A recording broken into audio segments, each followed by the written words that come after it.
আপনারা দেখছেন একুশে টেলিভিশন। স্বাধীনতার সুবর্ণ জয়ন্তী ও মুজিববর্ষ আয়োজনের প্রতিপাদ্য মুজিব চিরন্তন। যোগ দেবেন মোদি সহ 4 রাষ্ট্রপ্রধান। ঠুনকো ইস্যুতে মাঠ গরমের চেষ্টা করছে বিএনপি, বললেন ওবায়দুল কাদের। ঘর সামলানোর আহ্বান ফখরুলের। বাংলাদেশে ফ্লাইট চালু করতে চায় কয়েকটি বিদেশি এয়ারলাইন্স, স্বার্থ বিবেচনার পর অনুমোদন। প্রতারণা মামলায় মডেল স্বর্ণার বিরুদ্ধে রিমান্ড আবেদন নামঞ্জুর, জেল গেটে জিজ্ঞাসাবাদের নির্দেশ। দমন পীড়নের পরও গণতন্ত্রকামীদের বিক্ষোভে উত্তাল মিয়ানমার, পরিকল্পিত হত্যা চালাচ্ছে সামরিক জান্তা।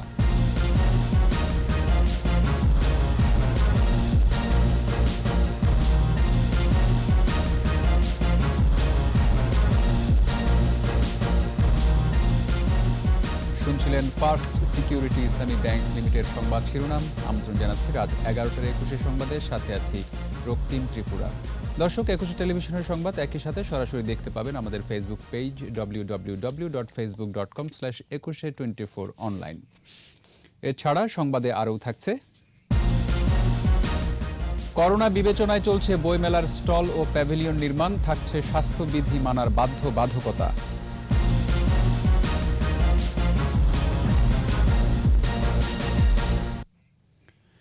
স্বাধীনতার সুবর্ণ জয়ন্তী ও মুজিববর্ষের 10 দিনের আয়োজনের মূল প্রতিপাদ্য মুজিব চিরন্তন।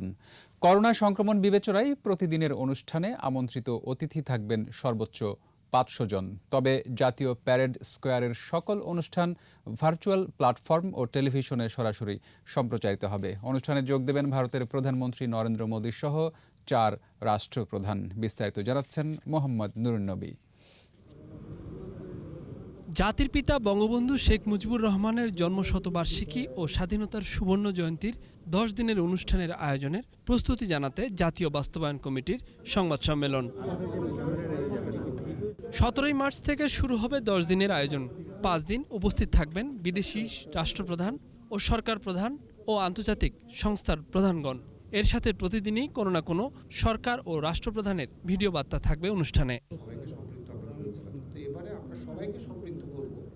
আয়োজনের মূল প্রতিপাদ্য মুজিব চিরন্তন। এছাড়াও সব অনুষ্ঠানের আলাদা আলাদা থিম নির্ধারণ করা হয়েছে। জাতির পিতার মহাকাব্যিক জীবনের বিভিন্ন দিক তুলে ধরা হবে অনুষ্ঠানমালায়। বঙ্গবন্ধুর জন্ম শতবার্ষিকীর যে আয়োজন, এই আয়োজন কখনো শেষ হবে না এবং এটা কোনো সমাপনী অনুষ্ঠান আমরা দেখতেও চাই না, আমরা করতেও চাই না। এবং আমরা মনে করি যে এটা চিরন্তন একটা অনুষ্ঠান, অর্থাৎ আমাদের হৃদয়ের যে ভালোবাসা এবং শ্রদ্ধা সেটা বহিঃপ্রকাশ হিসাবে সবসময় থাকবে। সকলেই যুক্ত হবেন এই আয়োজনে। তবে অনুষ্ঠান স্থলে উপস্থিত হবে সর্বোচ্চ 500 জন। সবাইকে বাধ্যতামূলক কোভিড নেগেটিভ সনদ নিতে হবে নির্ধারিত 5টি টেস্টিং সেন্টার থেকে। যখন স্যাম্পলটা নেওয়া হবে তারপর থেকে কিন্তু 48 ঘন্টা হচ্ছে এটার ভ্যালিডিটি থাকবে, এইভাবে আশা করা হয়েছে। আলোচনা অনুষ্ঠানে দেশের বরেণ্য ব্যক্তিরা ছাড়াও বক্তব্য রাখবেন বিদেশি অতিথিরা। সাংস্কৃতিক অংশে তুলে ধরা হবে দেশের সংস্কৃতির বিভিন্ন ধারা। 10 দিনেরই অনুষ্ঠান ঢাকায় শুধুমাত্র যারা ওই 5 দিন ওখানে উপস্থিত থাকছেন সেই 500 জন ছাড়া বাকি সকলের জন্য 10 দিনের অনুষ্ঠান ভার্চুয়ালি তারা দেখছে। লোকসংস্কৃতির বিভিন্ন ধারা, শুধু সঙ্গীত নয়, আমাদের পালা গান, আমাদের জারি গান ইত্যাদি সমস্ত কিছু মিলেই কিন্তু আমাদের অনুষ্ঠানগুলোকে সাজানো হয়েছে। স্থানীয় আয়োজনে অনুষ্ঠান সাজানো হবে স্থানীয়ভাবে। একটু পরে আমরা বলবো। মোহাম্মদ নুরুন্নবী, একুশে টেলিভিশন, ঢাকা। এদিকে পররাষ্ট্রমন্ত্রী ডক্টর এ কে আব্দুল মোমেন জানিয়েছেন, ভারতের প্রধানমন্ত্রী নরেন্দ্র মোদীর ঢাকা সফরের অমীমাংসিত কোনো ইস্যু নিয়ে আলোচনা হবে না। তিনি আসবেন স্বাধীনতার সুবর্ণ জয়ন্তী ও বঙ্গবন্ধুর জন্মশতবার্ষিকী উদযাপনের আয়োজনে। আমাদের সারা রিজিয়নের, আপনার শ্রীলঙ্কা, নেপাল, ভুটান, মলদ্বীপ, আপনার এই আর ভারত, আমরা তো খুবই আনন্দিত। এই shows the height of diplomatic maturity and achievement. আমরা ওখানে অনেকে আমাকে জিজ্ঞেস করেন কি এমইউ টেমইউ সই করবেন। These are irrelevant. এরা সব আমাদের সাথে একাত্ম হয়ে আমাদের স্বাধীনতা দিবস, স্বাধীনতার স্বর্ণ জুবিলি এবং আমাদের বঙ্গবন্ধু শতবার্ষিকী উদযাপনে আসছেন। এইটাই তো আমাদের সবচেয়ে বড় পাওয়া। ভারতের প্রধানমন্ত্রী নরেন্দ্র মোদীর সাতক্ষীরার শ্যামনগরের যশেশ্বরী কালী মন্দির পরিদর্শন ও পূজা অর্চনা উপলক্ষে প্রস্তুতি সভা হয়েছে। বিকেলে উপজেলার ঈশ্বরীপুর যশোরেশ্বরী কালী মন্দিরে জেলা প্রশাসক এস.এম. মোস্তফা কামালের সভাপতিত্বে প্রধান অতিথি ছিলেন খুলনা বিভাগীয় কমিশনার ইসমাইল হোসেন। বক্তারা জানান, নরেন্দ্র মোদীর আগমন ঘিরে 3টি হেলিপ্যাড নির্মাণ, মন্দির সংস্কার সহ আইনশৃঙ্খলা রক্ষায় সব ধরনের প্রস্তুতি গ্রহণ করা হয়েছে। আওয়ামী লীগের সাধারণ সম্পাদক ওবায়দুল কাদের বলেছেন, ঠুনকো ইস্যু নিয়ে মাঠ গরমের অপচেষ্টা করছে বিএনপি। সরকারি বাসভবন থেকে ব্রিফিংয়ে তিনি বলেন, দলটির আন্দোলনের রং রূপ দেশের মানুষের অজানা নয়। রাজনৈতিক দলের চরিত্র হারিয়ে বিএনপি এখন গুজব পার্টিতে পরিণত হয়েছে। গুজব এবং অপপ্রচারই তাদের একমাত্র পুঁজি। কোনো জুৎসু ইস্যু খুঁজে না পেয়ে বিএনপি ঠুনকো ইস্যু নিয়ে মাঠ গরমের অপচেষ্টা করছে। তাদের আন্দোলনের রংরূপ এদেশের মানুষের অজানা নয়। বিএনপির উদ্দেশ্যহীন ভুল রাজনীতিতে কর্মীরাই এখন তাদের নেতাদের উপর ক্ষুব্ধ। বিএনপিকে শিক্ষা দেওয়ার আগে নিজের ঘর সামলাতে আওয়ামী লীগের সাধারণ সম্পাদক ওবায়দুল কাদেরের প্রতি আহ্বান জানিয়েছেন মির্জা ফখরুল ইসলাম আলমগীর। রাজধানীর মহানগর নাট্যমঞ্চে কৃষক দলের সম্মেলনে দ্রুত খালেদা জিয়ার মুক্তি ও নিরপেক্ষ জাতীয় নির্বাচন দেওয়ারও দাবি জানান বিএনপি মহাসচিব। শাকেরা আরজুর রিপোর্ট। বিএনপির অন্যতম অঙ্গ সংগঠন জাতীয়তাবাদী কৃষক দল ৩ বছর পর পর সম্মেলন অনুষ্ঠানের কথা থাকলেও অনুষ্ঠিত হলো ২২ বছর পর। প্রতি জেলা থেকে ৫ জন করে প্রতিনিধি সম্মেলনে যোগ দেন। উদ্বোধনী অনুষ্ঠানে বিএনপির মহাসচিব বলেন, কৃষকদের জন্য আওয়ামী লীগ সরকার কিছুই করেননি। কৃষকরা ধানের ন্যায্য মূল্য পাচ্ছেন না বলেও অভিযোগ করেন তিনি। কৃষকের ন্যায্য মূল্য দিতে হবে, তার পণ্যের তার ন্যূনতম যে দাম সেই দামটা দিতে হবে। আওয়ামী লীগের সাধারণ সম্পাদক বিএনপির বিপক্ষে বিষোদাগার করছেন বলে অভিযোগ করেন মির্জা ফখরুল। আপনি আপনার নিজের ঘরকে আগে শিক্ষা দেন। আপনার ভাই কাদের মির্জা সাহেব যে সমস্ত কথা আপনার সম্পর্কে বলে, আপনাদের দলের নেতাদের সম্পর্কে বলে, সেটার পরে তো আপনাদের থাকার কথা না, পদত্যাগ করা উচিত। অবিলম্বে খালেদা জিয়ার মুক্তি ও নিরপেক্ষ জাতীয় নির্বাচন অনুষ্ঠানের আহ্বান জানান তিনি। যোগ্য মানুষদের একটা নির্বাচন কমিশন গঠন করে একটা অবাধ সুষ্ঠু নির্বাচনের মধ্য দিয়ে জনগণের কাছে ক্ষমতা হস্তান্তর করতে হবে। দলটির ভাইস চেয়ারম্যান বলেন, কৃষক দলের নেতৃত্বেই গড়ে উঠবে খালেদা জিয়াকে মুক্ত করার আন্দোলন। কৃষকের স্বার্থে কৃষকের নেত্রী, কৃষকের নেতাকে জেল ভেঙে তাদেরকে বেগম জিয়া এবং তারেক রহমানকে মুক্ত করতে হবে। ডিজিটাল নিরাপত্তা আইন বাতিলেরও দাবি জানান বিএনপি নেতারা। ডিজিটাল সিকিউরিটি অ্যাক্ট অবশ্যই। শাকেরা আরজু, ২১ টেলিভিশন, ঢাকা। এদিকে নোয়াখালীর কোম্পানিগঞ্জে সংঘর্ষের ঘটনায় উপজেলা আওয়ামী লীগের সাংগঠনিক সম্পাদক এবং সাবেক উপজেলা চেয়ারম্যান বিজানুর রহমান বাদলকে কারাগারে পাঠানোর নির্দেশ দিয়েছেন আদালত। দুপুরে নোয়াখালীর ১ নম্বর বিচারিক আদালতের বিচারক সোয়াইব উদ্দিন খান এই আদেশ দেন। এর আগে ডিবি কার্যালয়ে জিজ্ঞাসাবাদ শেষে চাপরাশির হাটে পুলিশের উপর হামলা ও পুলিশি কাজে বাধা দেওয়ার মামলায় আসামি দেখিয়ে তাকে আদালতে তোলা হয়।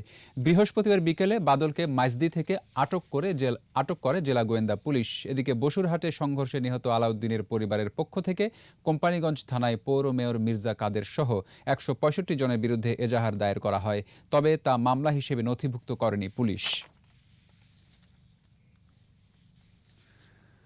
বাংলাদেশের সঙ্গে আকাশ যোগাযোগ শুরু করতে চায় বেশ কয়েকটি এয়ারলাইন্স। বেসামরিক বিমান চলাচল কর্তৃপক্ষের chairman air vice marshal Mofidur Rahman জানিয়েছেন, 4টি বিদেশি এয়ারলাইন্স যোগাযোগ করেছে, আরও কয়েকটি এয়ারলাইন্স আগ্রহ দেখিয়েছে। সবকিছু বিবেচনা করেই অনুমোদন দেওয়া হবে বলেও জানান তিনি। জসিম জুয়েলের রিপোর্ট।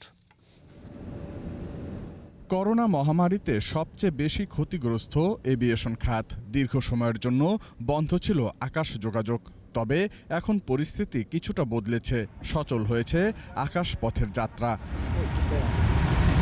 পরিবর্তিত পরিস্থিতিতে ঘুরে দাঁড়ানোর চেষ্টায় এভিয়েশন খাত।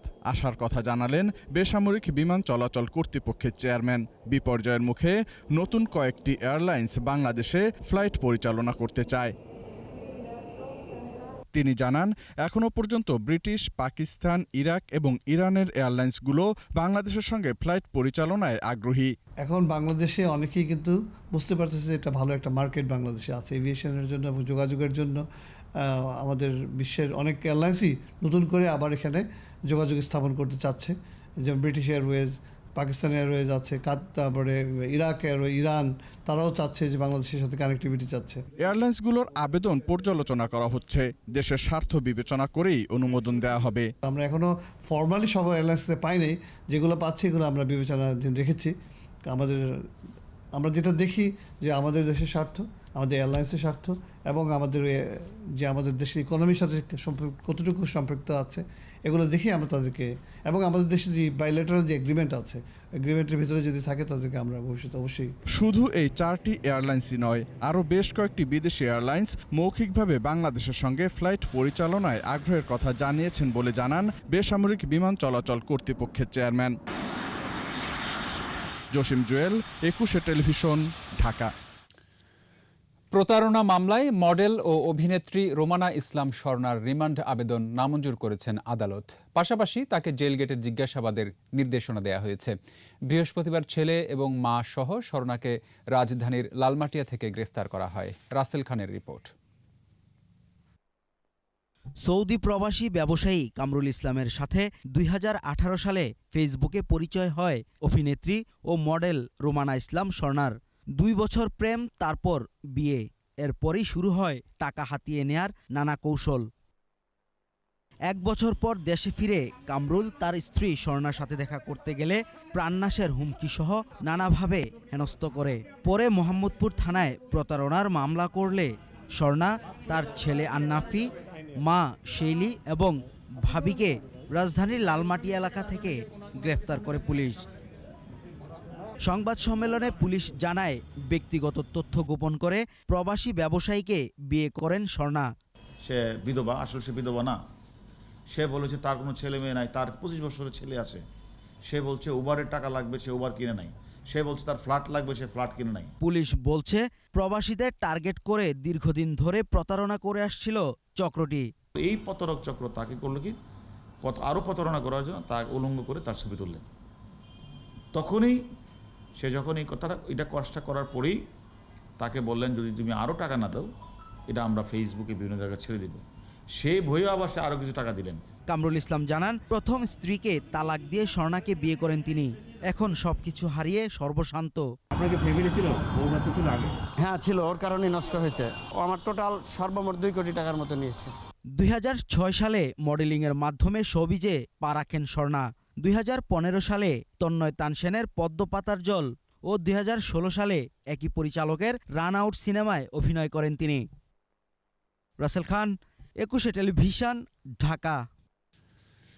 এবার মিয়ানমার পরিস্থিতির খবর। সামরিক বাহিনীর দমন পীড়ন এবং সহিংস পদক্ষেপের পর উত্তাল মিয়ানমার। বিক্ষোভ, ধর্মঘটে অচল বড় বড় শহর। সড়কগুলোতে ক্ষুব্ধ মানুষের মুখর উপস্থিতি। সামরিক বাহিনীর দাবি, বল প্রয়োগ করা হচ্ছে পরিস্থিতি নিয়ন্ত্রণের জন্য। আর এই নির্যাতনকে মানবতা বিরোধী অপরাধ হিসেবে উল্লেখ করেছেন জাতিসংঘের রিপোর্টার টম অ্যান্ড্রোস। আরও জানাচ্ছেন আজহারুল ইসলাম। মিয়ানমারে সেনা অভ্যুত্থানের প্রতিবাদে বিক্ষোভ চলছে 1 মাসের বেশি সময় ধরে। আইন শৃঙ্খলা বাহিনীর গুলিতে এ পর্যন্ত প্রাণ গেছে 1/2 শতাধিক মানুষের। শুক্রবার সকাল থেকেই জোরদার বিক্ষোভ ও ধর্মঘট চলছে দেশের বিভিন্ন শহরে। সামাজিক যোগাযোগ মাধ্যমে সংগঠিত হচ্ছে আন্দোলনকারীরা। বিক্ষোভ, ধর্মঘট ও অসহযোগ আন্দোলন চলছে মিয়ানমার জুড়ে। এদিকে কারফিউ উপেক্ষা করে নিহতদের স্মরণে রাতে প্রদীপ প্রজ্বলন করা হচ্ছে। ছোট ছোট দলে ভাগ হয়ে বিক্ষোভ করছে নাগরিকরা। চলছে নানা কর্মসূচি। বিক্ষোভে গুলিবর্ষণের বিষয়ে সেনাবাহিনী সরাসরি কোনো মন্তব্য করতে রাজি হয়নি।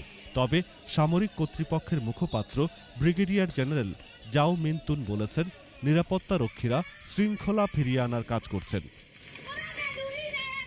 অন্যদিকে মিয়ানমারের নাগরিকদের ওপর সামরিক কর্তৃপক্ষের দমনপীড়নকে মানবতা বিরোধী অপরাধ হিসেবে গণ্য করার আহ্বান জানিয়েছেন জাতিসংঘের বিশেষ রিপোর্টিয়ার Tom Andrews.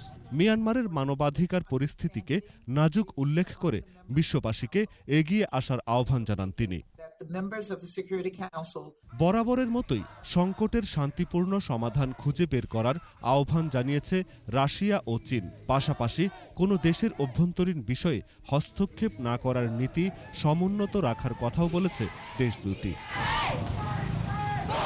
Azharul Islam, 21 television. মিয়ানমারে আবারও পরিকল্পিত ও কাঠামোগত কৌশলে হত্যা চালাচ্ছে নিরাপত্তা বাহিনী। সাবমেশিনগান, স্নাইপারের মতো যুদ্ধক্ষেত্রের মারণাস্ত্র প্রয়োগ করছে গণতন্ত্রপন্থীদের বিক্ষোভ দমনে। নির্বিচারে গুলি চালাচ্ছে বিক্ষোভকারীদের উপর। সম্প্রতি সামাজিক যোগাযোগে প্রকাশিত ভিডিও এবং অ্যামনেস্টি ইন্টারন্যাশনাল সহ বিভিন্ন মানবাধিকার সংস্থার গবেষণায় বের হয়ে এসেছে এমন তথ্য উপাত্ত।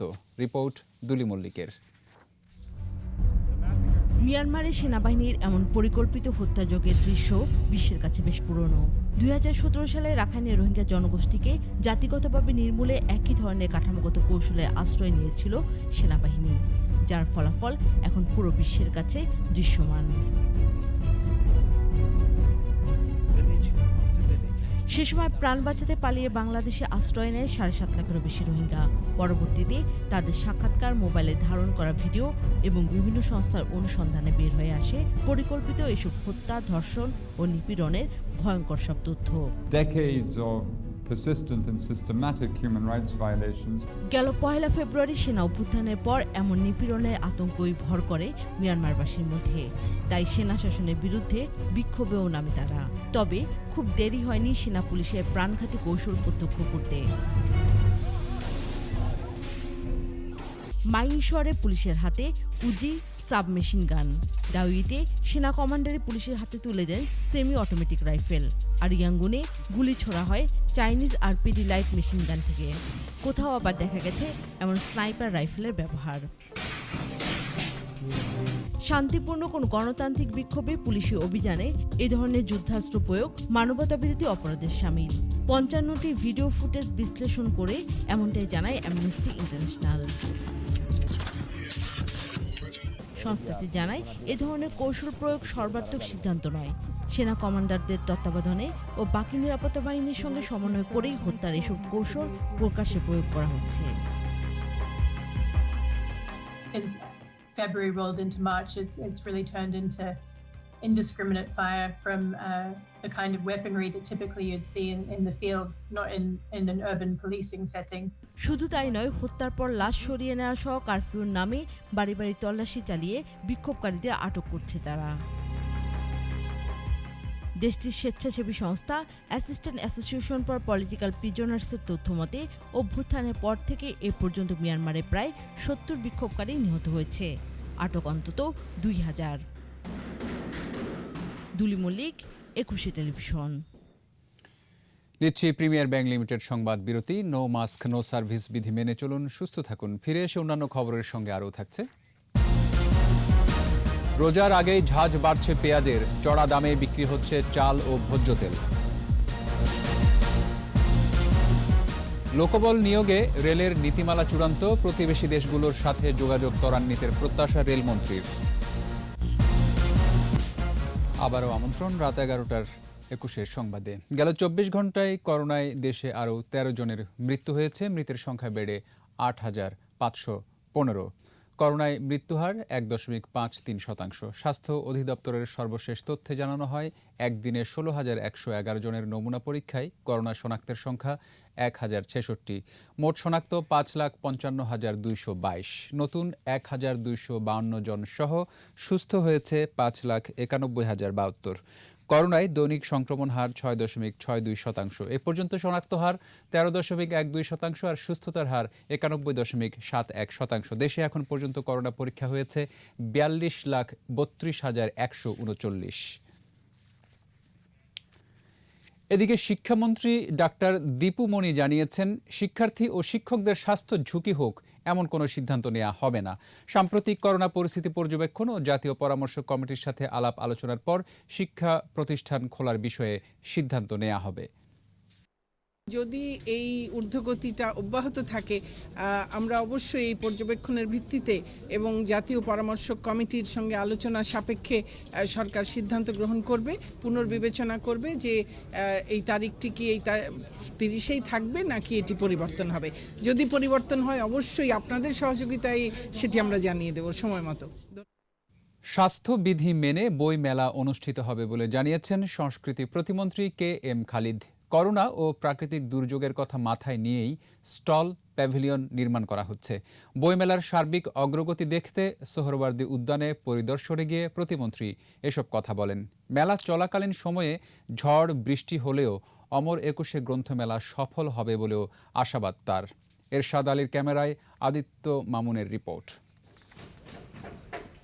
করোনা দুর্যোগে অমর একুশে গ্রন্থমেলা শুরু হবে 18ই মার্চ। সে লক্ষ্যেই সোহরাওয়ার্দী উদ্যান ও বাংলা একাডেমি প্রাঙ্গণে চলছে কর্মযজ্ঞ।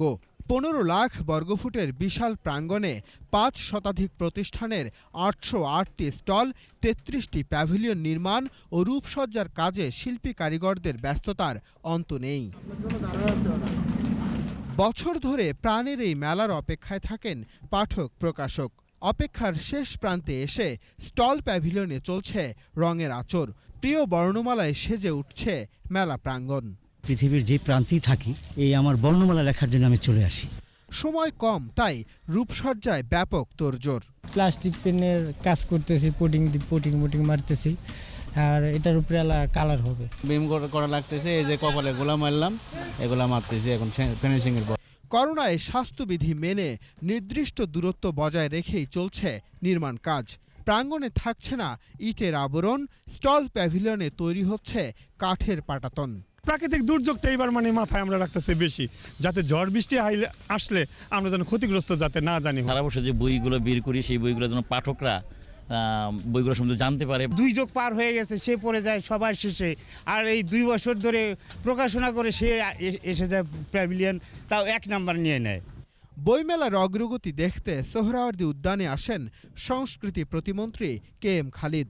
এবার মেলার পরিধি বেড়েছে, সতর্কতাও বেশি জানালেন তিনি। গতবারের চাইতে এবারের পরিধি অনেক বাড়ানো হয়েছে, যে জানেন যে বৈশ্বিক মহামারী করোনার জন্য স্বাস্থ্যবিধি মানতে হবে। নিরাপত্তার বিষয়টিও আমরা খুব সিরিয়াসলি নিয়েছি। সেই সাথে এবার যেটা হলো যে স্বাস্থ্যবিধি মানতে গিয়ে আমরা একটা উদ্যোগ নিয়েছি যে ইন্ডিয়ান ইনস্টিটিউটের যে গেটটা আছে সেইটা এবং স্বাধীনতা স্তম্ভের দিকে যে গেট, ওই 2টি গেট আমরা ব্যবহার করব। প্রাকৃতিক দুর্যোগের কথা চিন্তা করে নেওয়া হয়েছে বাড়তি ব্যবস্থা।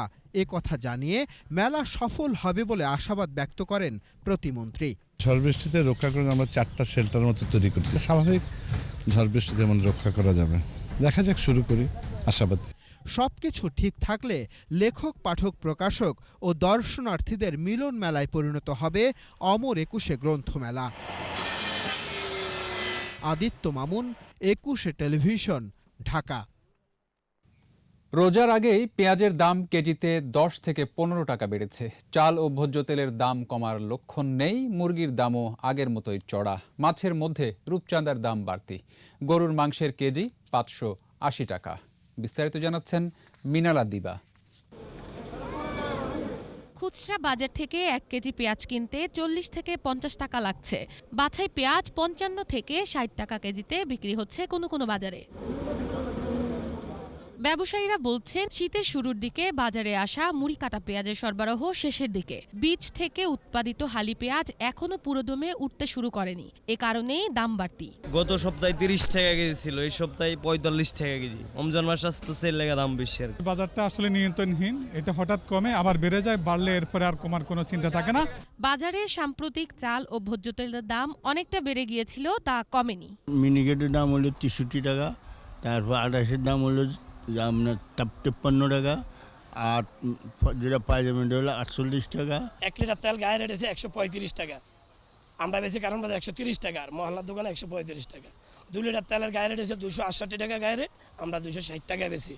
বাজার দরের সাথে আমাদের যে ইনকামের সাথে ব্যাপকভাবে একটা হিমশিম খেতে হচ্ছে আমাদের নিম্ন মধ্যবিত্ত শ্রেণীর লোকদের। 2 সপ্তাহ ধরে মুরগির মাংসের দামে যে বাড়তি ধারা ছিল, সেখানে কোনো ভাটা পড়েনি। সোনালী মুরগি বিক্রি করতেছি আপনার 360 টাকা, 350 টাকা, সর্বনিম্ন বিক্রি করতেছি 350 টাকা কেজি পাকিস্তানিটা। খামারে মাল কম, মাল আসতেছে কম, আমরা পাইতেছি কম।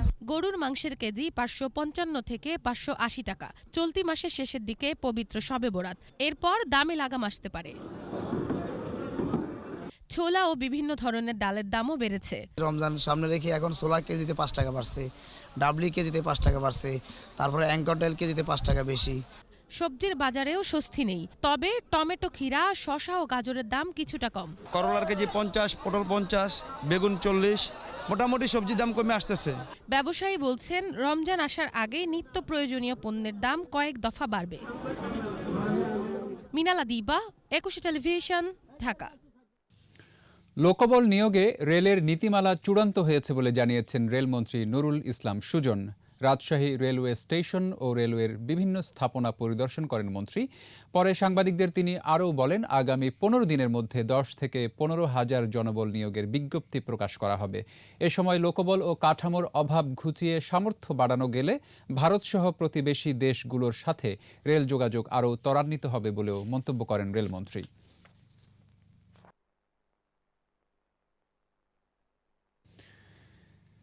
নিচ্ছি প্রিমিয়ার ব্যাংক লিমিটেড সংবাদ বিরতি। নো মাস্ক নো সার্ভিস বিধি মেনে চলুন, সুস্থ থাকুন। ফিরে এসে অন্যান্য খবরের সঙ্গে আরও থাকছে। করোনার কারণে চীনে কাঁকড়া রপ্তানি বন্ধ, বিপাকে বাগেরহাটের 8,000 খামারের চাষি। একদিনে ব্রাজিলে করোনায় 2,000-এর বেশি মৃত্যু, বিভিন্ন দেশে বাড়ছে আক্রান্তের সংখ্যা। স্বাধীনতার 50 বছরে সামরিক স্বৈরাচারী শাসনে বারবার হোঁচট খেলেও গণতান্ত্রিক উত্তরণে ঘুরে দাঁড়িয়েছে গণমাধ্যম। স্বাধীন দেশে জাতির পিতা বঙ্গবন্ধু শেখ মুজিবুর রহমানই গণমানুষের তথ্যের অধিকার নিশ্চিত করেছিলেন, সাংবাদিকদের উন্নত প্রশিক্ষণের ব্যবস্থা করেছিলেন। কিন্তু 75-এর 15ই আগস্ট সেনা শাসনের বেড়াজালে বন্দী স্বাধীন সাংবাদিকতা। গণতান্ত্রিক উত্তরণের পর বঙ্গবন্ধু কন্যা শেখ হাসিনার হাত ধরেই বিকাশ ঘটে দেশের প্রিন্ট ও ইলেকট্রনিক গণমাধ্যম। মাহমুদ হাসানের রিপোর্ট। ৭১-এর পাকিস্তানি শাসকদের রোষানলে স্বাধীন সাংবাদিকতা, গণমাধ্যমের উপর নেমে আসে আঘাত। পরাজয় নিশ্চিত জেনে হত্যা করা হয় সাংবাদিকদের। ১৯৭২ সালে যুদ্ধবিধ্বস্ত দেশে ফিরলেন জাতির পিতা বঙ্গবন্ধু শেখ মুজিবুর রহমান। গুরুত্ব দিলেন গণমানুষের তথ্য প্রাপ্তির অধিকারের উপর। ঘুরে দাঁড়ায় গণমাধ্যমগুলো। সাংবাদিকদের প্রশিক্ষণেরও ব্যবস্থা করলেন বঙ্গবন্ধু। মত প্রকাশের স্বাধীনতা পেয়ে ৭২ থেকে ৭৫ পর্যন্ত বিভিন্ন পত্রিকায় আওয়ামী লীগ সরকার তথা বঙ্গবন্ধুকে নিয়েছিল নানা অপপ্রচার। তারপরও কোনো পত্রিকা বন্ধ হয়নি। বঙ্গবন্ধুর সেই ৩.৫ বছরের সময়কালে যদি আমরা দেখি যে তখন সরকারের বিরুদ্ধে মিথ্যাচার করেছে, সেই ধরনের সংবাদপত্রও কিন্তু এই দেশে তাদের সাংবাদিকতা করে গেছে। দ্বিতীয় বিপ্লবে গণমাধ্যমের বেতন ভাতা আর সুযোগ সুবিধা নিশ্চিত করতে কিছু পত্রিকা বন্ধ করলেও প্রত্যেককে বিভিন্ন প্রতিষ্ঠানে প্রতিষ্ঠিত করেন বঙ্গবন্ধু। তারপর স্বাধীনতা বিরোধী ষড়যন্ত্রকারীরা এ নিয়ে অপপ্রচার শুরু করে। গণমাধ্যম একেবারে সম্পূর্ণভাবে নিয়ন্ত্রিত ছিল সেনা শাসকদের এবং স্বৈরশাসকদের অধীনে। বঙ্গবন্ধুর হত্যাকাণ্ডের পরে যারা উল্লাস করেছে, যারা সাধারণ মানুষের বিরুদ্ধে দাঁড়িয়েছে, তারাই ছিল হত্যাকারী এবং তারাই ছিল এই অপপ্রচারকারী। ৭৫-এর জাতির জনককে সপরিবারে হত্যার পর সামরিক স্বৈরাচারী শাসনে বন্দী স্বাধীন সাংবাদিকতা। গণতন্ত্রে উত্তরণের পর আবারও ঘুরে দাঁড়ানো। বঙ্গবন্ধু কন্যা শেখ হাসিনার হাত ধরে বিকাশ ঘটে গণমাধ্যমের। দেশে এখন ৩,০০০-এরও বেশি দৈনিক পত্রিকা, ৪০টির মতো টিভি চ্যানেল। বিকাশ ঘটেছে অনলাইন নিউজ পোর্টালেরও। ২০২১ সালে এসে আমরা দেখছি যে গণমাধ্যমের কতটা বিস্তার ঘটেছে। সম্প্রচার মাধ্যম সরকারের নিয়ন্ত্রণে ছিল বাংলাদেশ টেলিভিশন, সেখানে এখন কত সম্প্রচার মাধ্যম, বেতার, টেলিভিশন, অনলাইন মিডিয়া এবং তার সাথে আছে পত্রপত্রিকা এবং সাময়িকী। গণতান্ত্রিক শাসন ব্যবস্থায় গণমাধ্যম আরও বিকশিত হবে বলেই আশা এই বিশেষজ্ঞের। স্বাধীন তথ্য কমিশন গঠন করা হয়েছে। মাহমুদ হাসান, ২১ টেলিভিশন, ঢাকা। এবার ব্যবসা বাণিজ্যের খবর।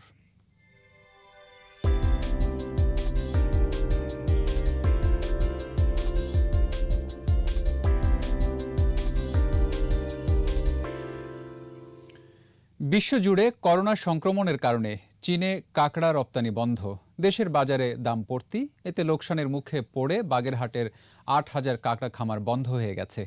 ঋণগ্রস্ত হয়ে পড়েছেন চাষি ও কাঁকড়া বেচাকেনার সাথে জড়িত লক্ষাধিক মানুষ। মৎস্য বিভাগ বলছে নতুন বাজার সৃষ্টি ও খামারিদের সহায়তার জন্য কাজ করছে সরকার। বাগেরহাট প্রতিনিধি HM মইনুল ইসলামের রিপোর্ট, জানাচ্ছেন মাসুমা লিসা। কাঁকড়া চাষে ঝুঁকি কম ও লাভজনক হওয়ায় ১১ বছর ধরে জেলার কয়েক হাজার চাষি কাঁকড়া খামার করে আসছেন। তবে গত বছরের ২২ জানুয়ারি থেকে চীনে করোনা ভাইরাস ছড়িয়ে পড়ায় কাঁকড়া রপ্তানি বন্ধ হয়ে যায়। বিক্রি করতে না পারায় খামারেই মরে যায় কয়েক কোটি টাকার কাঁকড়া। এতে আর্থিকভাবে ক্ষতিগ্রস্ত হয় চাষি ও ব্যবসায়ীরা। বন্ধ হয়ে গেছে অনেক খামার, ব্যাংক ঋণে দিশেহারা খামারিরা। সরকারি পৃষ্ঠপোষকতা চান তারা। আমরা এনজিও থেকে লোন নিয়ে সময় মতো পরিশোধ করতে পারছি না, এনজিও আমাদের চাপ প্রয়োগ করতেছে, আমরা সেই কারণে পলায় বেড়াচ্ছি। সরকারের কাছে অনুরোধ যে সরকার যাতে বাইরে এই বাজারগুলো নতুন করে আবার বাজারগুলো সৃষ্টি করে। ২০০ গ্রাম ওজনের কাঁকড়া বিক্রি হতো ২২০০ টাকা কেজি দরে, সেই দাম পড়ে এখন ৮০০ টাকা। ১৮০ গ্রামের কাঁকড়ার কেজি ১,০০০ টাকা থেকে কমে ৬০০ টাকা। এমন পড়তি দর বিভিন্ন ওজনের কাঁকড়ার। এই দামে বিক্রি করে খামারিদের খরচে উঠছে না। কাঁকড়ার দাম অনেক কমে গেছে, আগে ছিল ২,২২০ টাকা কেজি। বিদেশে যেত সেই জায়গা যায় না, এই জন্য আমাদের প্রচুর টাকা লস হচ্ছে। চীনে কাঁকড়া রপ্তানি সহ সরকারিভাবে সহযোগিতা না পেলে কাঁকড়া শিল্প টিকিয়ে রাখা সম্ভব নয় বলছেন সংশ্লিষ্টরা। চায়নায় কাঁকড়া না যাওয়াতে বর্তমানে ৭ থেকে ৮,০০০ খামারি এই চাষের থেকে দূরে সরে গেছে। মৎস্য বিভাগ বলছে কাঁকড়া রপ্তানির নতুন বাজার খোঁজা হচ্ছে। কাঁকড়া চাষিরা যাতে কোনোভাবে ক্ষতিগ্রস্ত না হয় এই জন্য নতুন বাজার দেখা, প্লাস হচ্ছে যে সরকার অন্য কোনোভাবে সহায়তা করতে পারবে কিনা এই ব্যাপারে সরকারের বিস্তারিত পরিকল্পনা আছে। বাগেরহাট জেলায় প্রায় ১২,০০০ কাঁকড়া চাষি রয়েছে। এদের মধ্যে ১,০৬৩ খামারিকে প্রণোদনা দিয়েছে সরকার। মাসুমা লিসা, একুশে টেলিভিশন।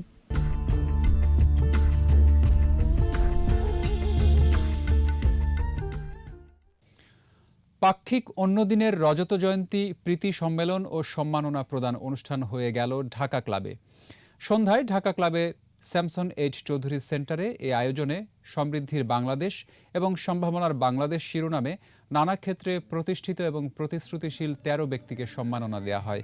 এ সময় অন্যদিনের সহযোগী প্রতিষ্ঠান অন্য প্রকাশ এর বই আমার বিপুলা পৃথিবী এর প্রচ্ছদ উন্মোচন করা হয়। এছাড়া এই অনুষ্ঠানে নতুন আঙ্গিকে আত্মপ্রকাশ করে পাক্ষিক অন্যদিনের অনলাইন ভার্সন। ১৯৯৬ সালে যাত্রা করা পাক্ষিক ম্যাগাজিনটি বিগত ২৫ বছরে ঈদ সংখ্যা, বৈশাখী সংখ্যা, ভ্রমণ সংখ্যা, বিশ্বকাপ অ্যালবাম প্রকাশ করে। আর এরই সাথে শেষ করছি রাত ১১টার ২১ সংবাদ। যাবার আগে ফার্স্ট সিকিউরিটি ইসলামী ব্যাংক লিমিটেড সংবাদ শিরোনামগুলো আরও একবার। স্বাধীনতার সুবর্ণ জয়ন্তী ও মুজিববর্ষ আয়োজনের প্রতিপাদ্য মুজিব চিরন্তন, যোগ দেবেন মোদি সহ ৪ রাষ্ট্রপ্রধান। ঠুনকো ইস্যুতে মাঠ গরমের চেষ্টা করছে বিএনপি, বললেন ওবায়দুল কাদের। ঘর সামলানোর আহ্বান ফখরুলের। বাংলাদেশে ফ্লাইট চালু করতে চায় কয়েকটি বিদেশি এয়ারলাইন্স, স্বার্থ বিবেচনার পর অনুমোদন। প্রতারণা মামলায় মডেল স্বর্ণার বিরুদ্ধে রিমান্ড আবেদন নামঞ্জুর, জেল গেটে জিজ্ঞাসাবাদের নির্দেশ। দমন পীড়নের পরও গণতন্ত্রকামীদের বিক্ষোভে উত্তাল মিয়ানমার।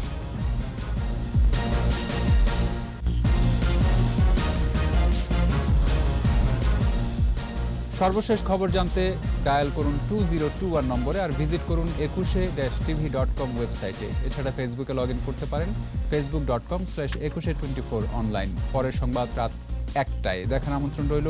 স্বাস্থ্যবিধি মেনে চলুন, সুস্থ থাকুন। ধন্যবাদ।